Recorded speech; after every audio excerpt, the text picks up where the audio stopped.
Okay, hello everybody. My name is Julie Gillon. I'm Chief Executive of North Tees and Hartlepool NHS Foundation Trust, and we have Deepak Dwarakanath just sitting behind me, who is our Medical Director and Deputy Chief Executive.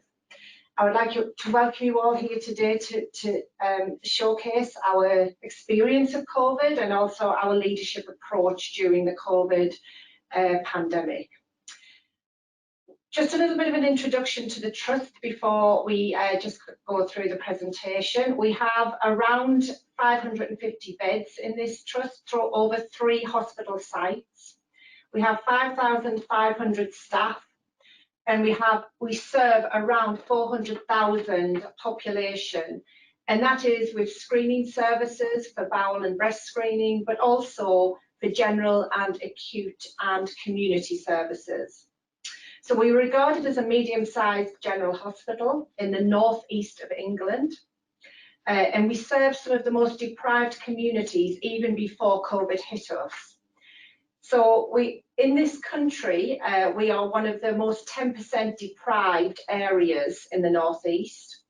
And in this particular area that we serve around Stockton and Hartlepool and parts of Durham, we are the 4th highest for premature mortality, and we have the most years of life lost in relation to colon cancer, stroke, and pneumonia and lung cancer.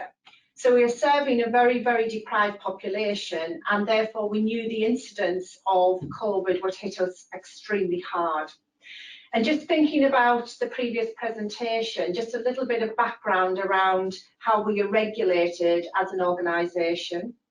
We are regulated by NHS Improvement and NHS England, and we are, certainly myself, I'm accountable to government in terms of how I run and manage this organisation.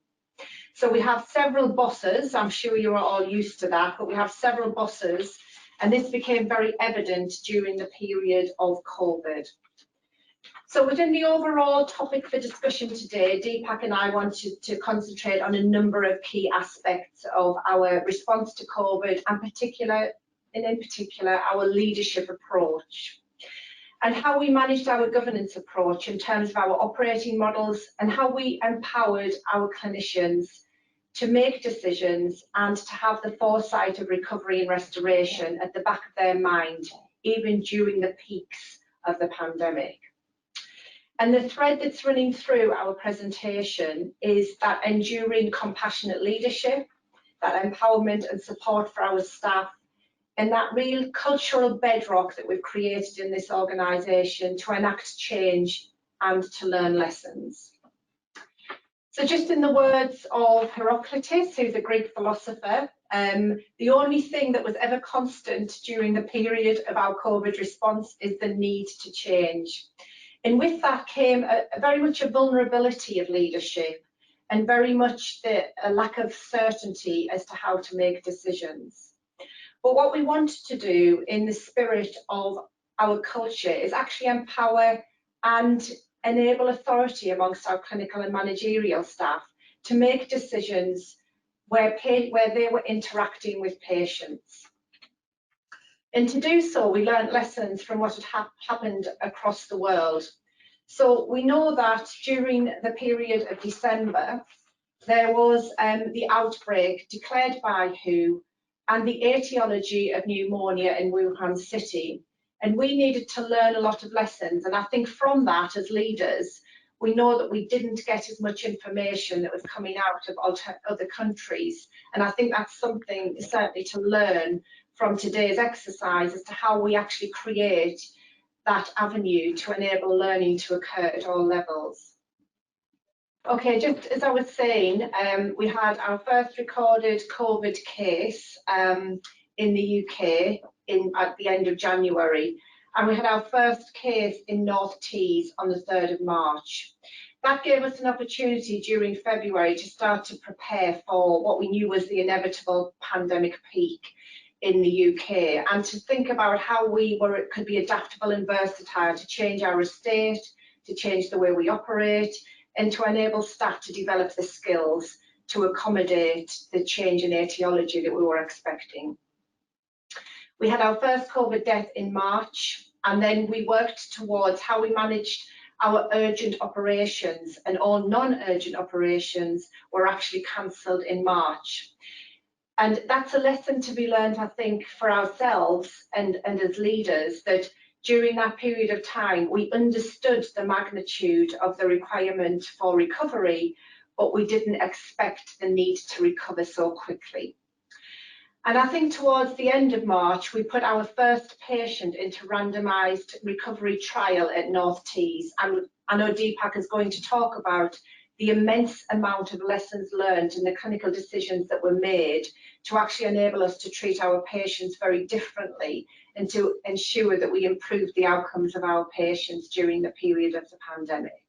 So just thinking about what drove our decision making during the period of the pandemic peak in particular, we could easily have gone into a command and control type of situation, and certainly the government and NHSI and Improvement and NHS England adopted legal rights to enable command at the centre, which meant that there was a lot of competing and conflicting information, both from our centre and from our Public Health England colleagues.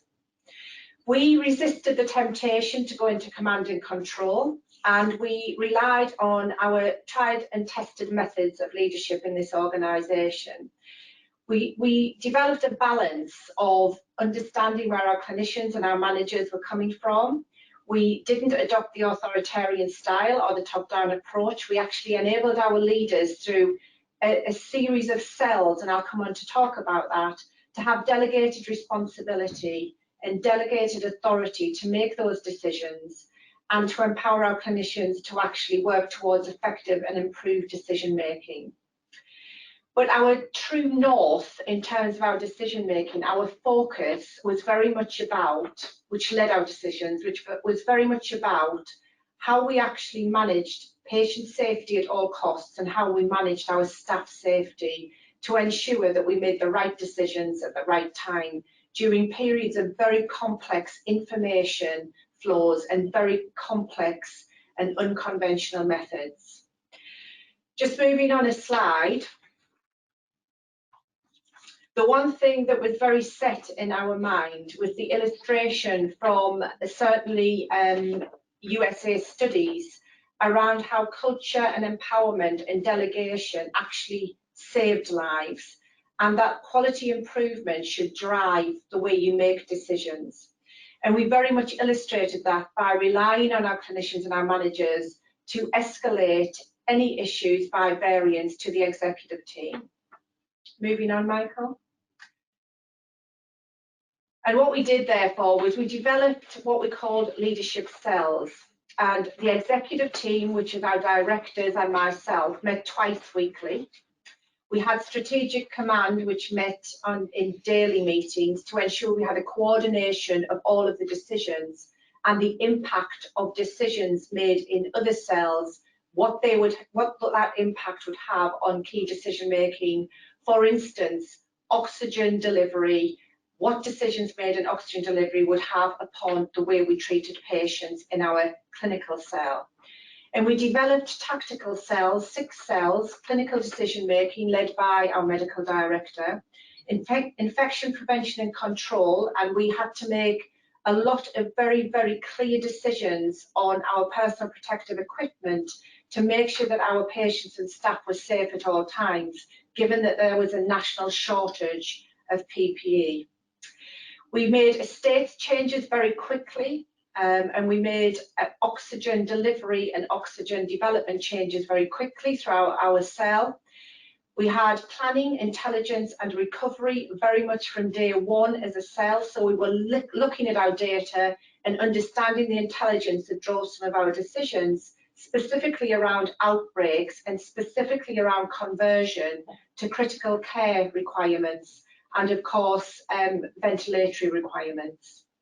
And we had a communications and advisory cell which helped us to publicise our information and give key messages to staff and to our board of directors and to our council of governors to enable us to ensure that everyone was kept informed during a period of social distancing and lockdown.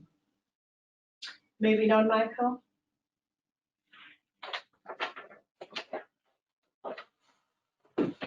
Thanks, Jim. Some of the challenges we faced during COVID are on this slide. We live and work in a building that was designed and built in the 1960s with a very rigid structure. Our intensive care capacity and our respiratory infrastructure was finite, as was our oxygen delivery capacity. We were asked by our peers within the region and nationally to look at our surge capacity for intensive care.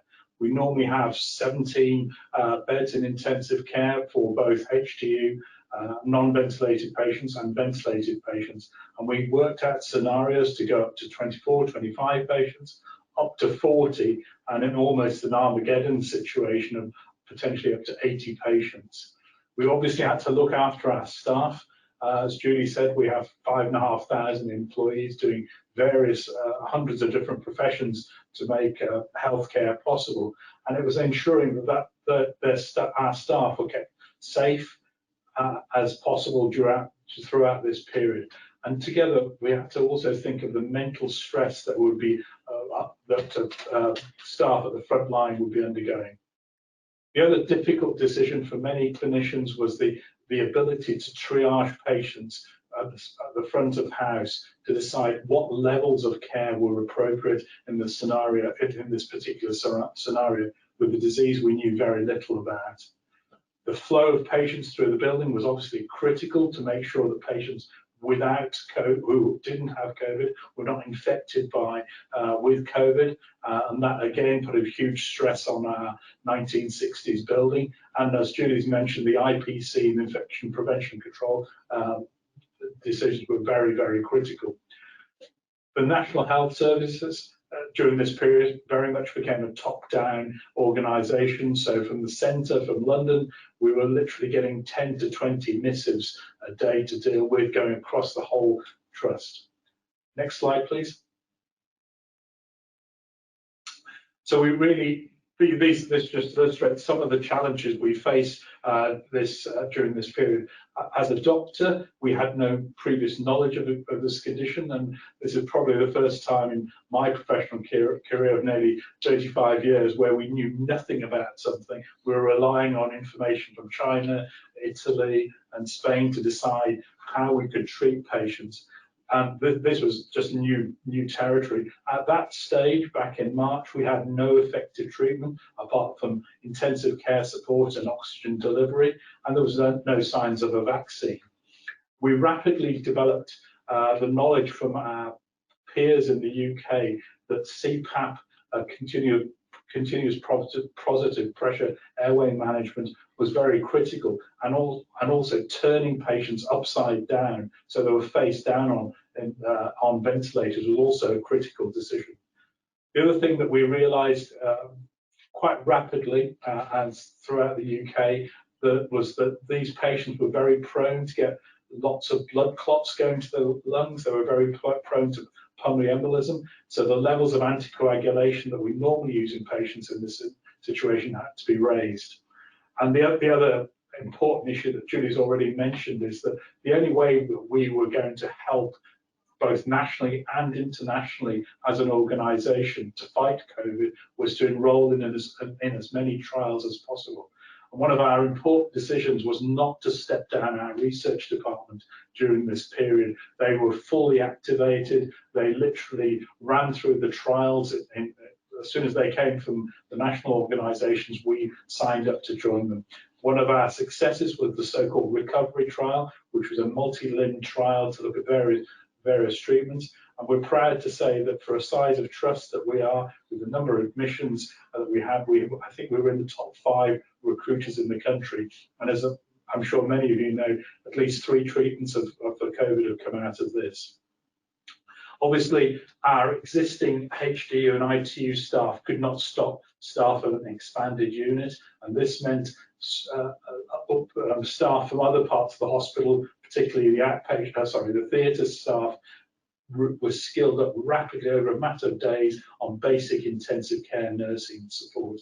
This was phenomenal. You know, people suddenly dropped what they normally do, changed their whole working pattern, didn't mind going from normal shift patterns to 12-hour shifts, 7 days a week. We also became aware within days one of our biggest risks was that any of our precious staff could get infected with the virus, despite all the PPE and all the IPC protection that we could offer them. Unfortunately, a few members of staff did become unwell during that time, and we're very pleased to say that none of them did succumb to COVID, which was obviously a huge plus to us. Obviously, our respiratory teams worked with our estate teams to look at the oxygen delivery, as has been already mentioned from our colleagues in Sweden.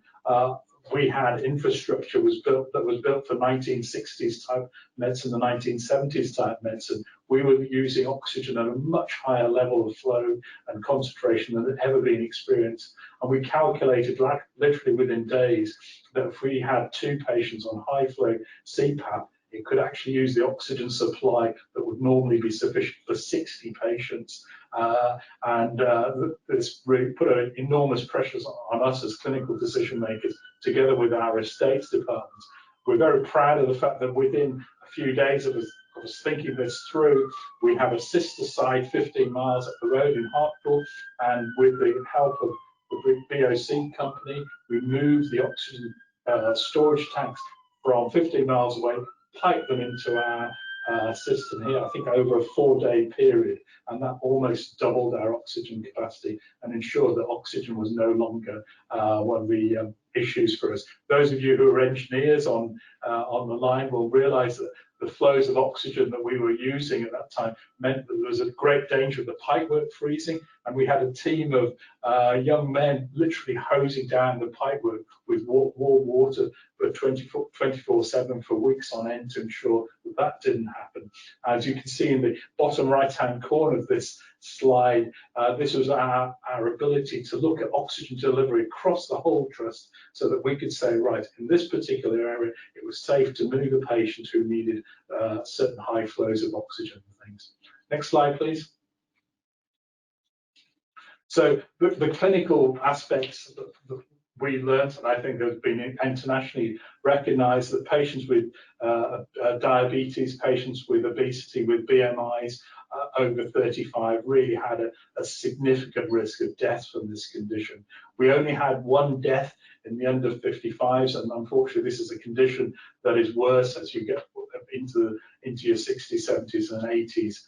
Prophylactic high-dose anticoagulation was critical in keeping our mortality rate down. And interestingly, as we look back at our performance, that the deaths that occurred were in the end of March and going into April. We virtually had no deaths beyond that point when we changed some of the treatment regimes that we were using.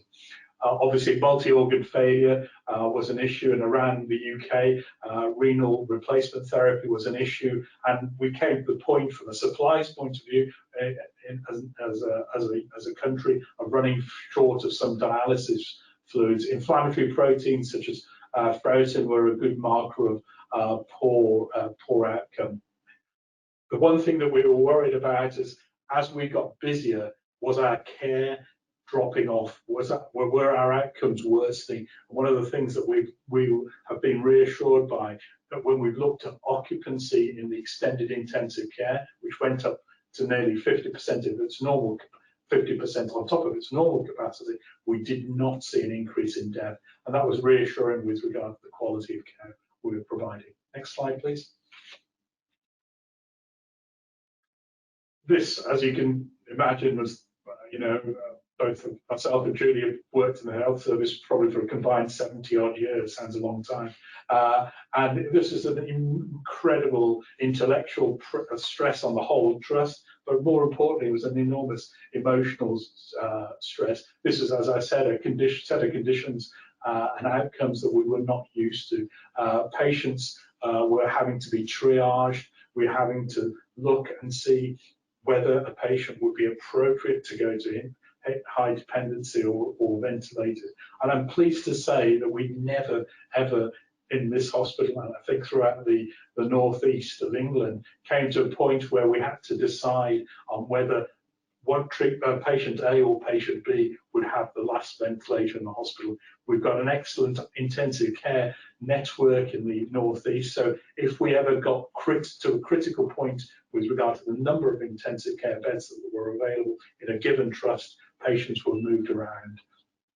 The other issue was we were still getting admissions of normal illnesses, and we had to ensure that those patients weren't disadvantaged at any time, even through the peak of COVID.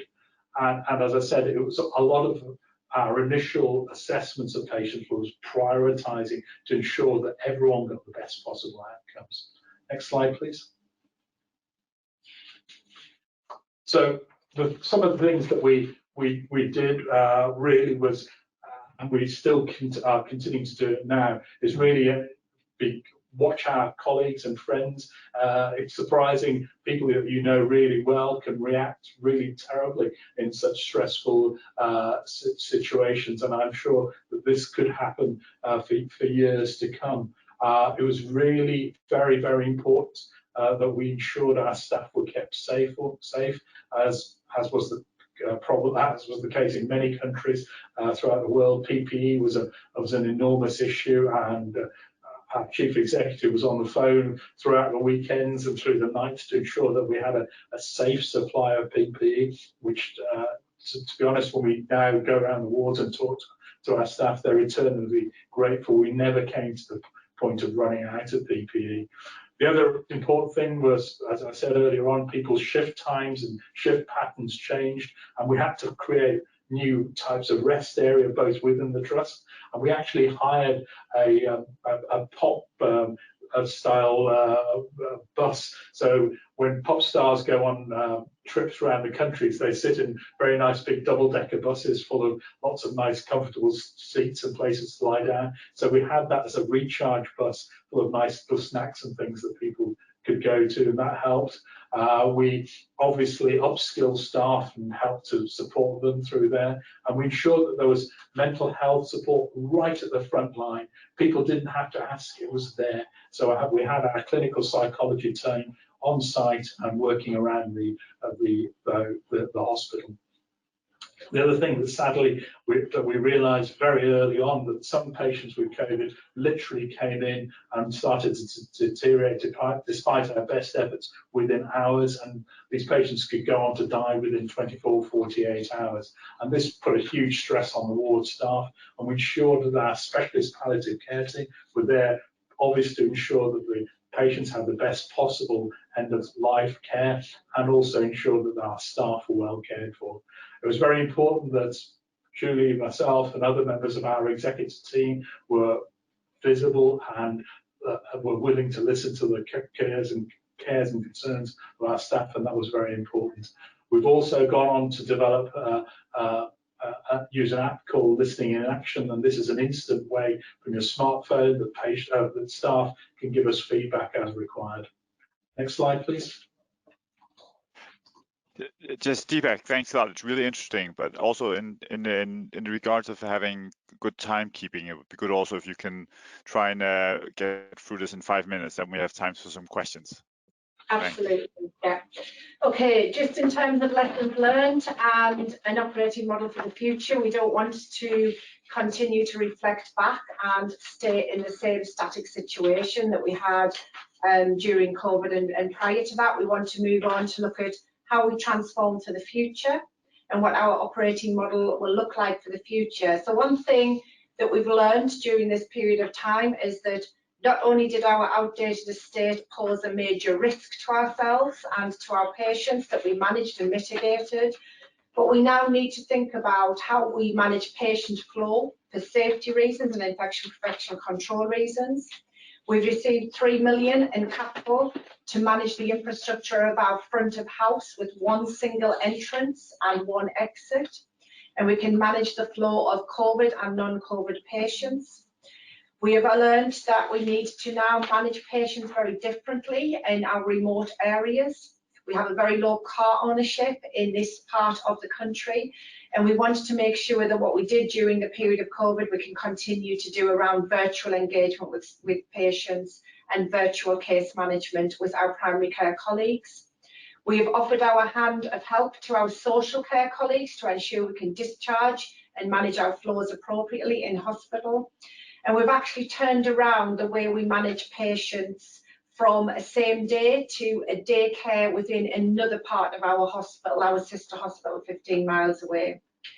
So we're utilising our capital differently, we're utilising our estate differently, and we have learned that by being early adapters and early adopters of change, that we can continue to transform our operating model.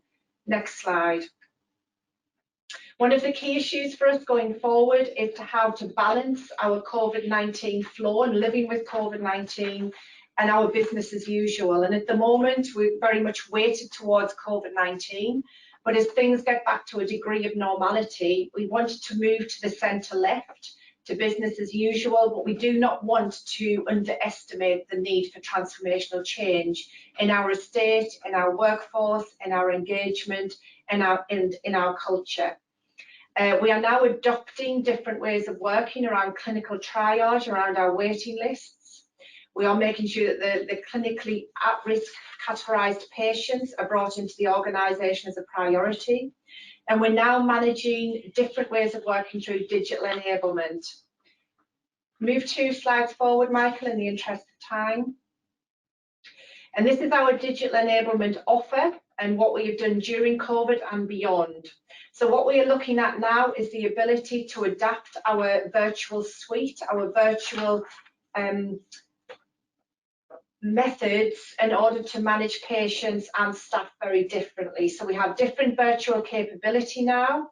We have Attend Anywhere for our patients, and we're now developing digital hubs at our alternative sites, so we do not have to have patients coming to our acute site. We have virtual visiting for those relatives who cannot come into and travel into our organisation and are at risk of COVID. And we have remote monitoring and surveillance of our patients to minimise that contact and that airflow around our patients. And they're just some of the areas. You can see there are a number of areas around our digital offer, but we are certainly now moving forward with our digital strategy at pace. Moving forward. Our approach is really to ensure that if there's a second wave, that our staff don't get infected. We've got to constantly review the management of patients throughout as more trials come on board. Staff well-being will be a long-term issue for us, and interacting with regional teams both in intensive care and respiratory medicine has been important. All trusts, all hospitals throughout the UK and throughout the world have strengths and weaknesses, and it's important that we recognise that. And the other important thing is support, and one of the great things of our organisation is mutual support. And moving on a slide. We'll make this our last slide, Michael. And just to summarise on our approach, this has been an extremely difficult time. I don't think that we thought that the NHS could adapt very quickly, but we have shown that that can work, both in our treatment of patients, but also in our ability to lead in a different way. We wanted to make sure that our compassionate leadership remains appropriate and that we delegate appropriately to our clinical and managerial staff. And our culture of learning, risk-taking and empowerment has certainly paid off in the successful way that we have managed COVID.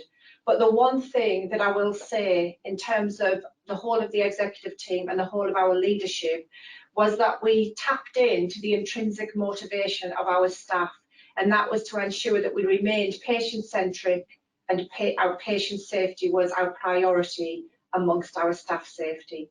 Thank you.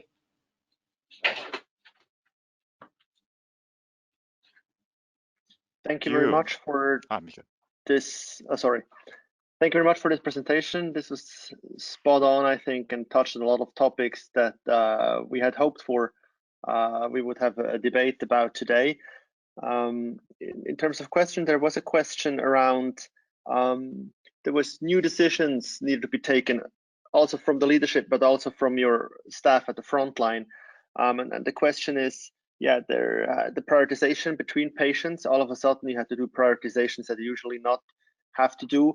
How did you support your staff with that, and how did you kind of carry that as an organization? As you said, this was an absolutely important part of our management of patients. We use nationally recognised COVID scoring to see what levels of escalation were appropriate in a given case. But we also ensured that it wasn't down to one particular individual to make that sort of decision, because obviously that can weigh heavily on someone. And there was always a team approach, and there was no problems with getting a second or third opinion and making sure that that decision was well supported and discussed both with respiratory colleagues or intensive care colleagues. Thank you so much. A second question, many people say, well, this crisis has of course been kind of a test for many organizations, but it also has to be kind of been a supercharger in terms of development and kind of as well when you think about how the way we work together digitally, you mentioned it, how you communicate with your patients. You as a leadership team, how did it kind of evolve the way that you work together, and what you have learned now throughout the more acute crisis will you kind of take forward? Certainly from my perspective, I think the way that we have learned to work together, and this is about trust and relationships, is that we can make decisions and we trust each other to make those decisions on an individual basis and bring back the rationale for change, for why we've made those decisions. And creating that supportive environment, as Deepak mentioned, not just at clinical level, but at managerial level. Because if you can rationalise your decision and think it through as an individual, you can rationalise your decision to anybody externally and to a patient. And that is the trust and relationship we built during this period of time. That the focus wasn't on any one individual, but they could bring back and challenge any decision that was made. But because we had to make decisions in a crisis situation, that we had to know that we had to rationalise that decision based on intelligence and based on evidence. And it was that intelligence flow and evidence flow that enabled us to rationalise appropriately. So we will take that forward into the future. And what our staff would ask for is that we cut out the bureaucracy of governance, although there is a place for governance and decision making and responsibility, but that we cut out the bureaucracy and we continue to make decisions in a very quick manner, but again, by supporting individuals to make those decisions.